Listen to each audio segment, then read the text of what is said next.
Ayan, magandang araw po sa ating lahat. Ako nga palang inyong likod, ang inyong kuyang, at ito ang aking trabaho. Isang bus conductor. At ito po ang aming trabaho ay paninikit at paniningil at pag-a-assist na rin ng mga pasahero. Ito po yung aming araw-araw na ginagawa. At ang biyahe po namin pala ay biyaheng Dagupan, Cubao.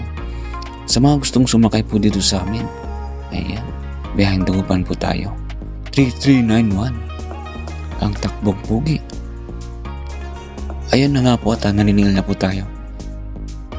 Ayan na nga ho. At sa mga kasamahan ko po dyan, big shoutout po sa inyong lahat. At sa mga solid followers po natin, maraming salamat po. Yan sa mga kasamahan po natin sa 5-star bus company, ayan, big shoutout po sa inyong lahat. At ayun na nga ho, naniningil na po tayo. Ayan. Ingat po tayo palagi mga ma'am sir. Ayan. At maraming salamat sa inyong pagtangkilik sa aming bus company. Ang inyong kaagapay sa sayang paglalakbay. Ayan. 3391 ang takbong pugi. Alright.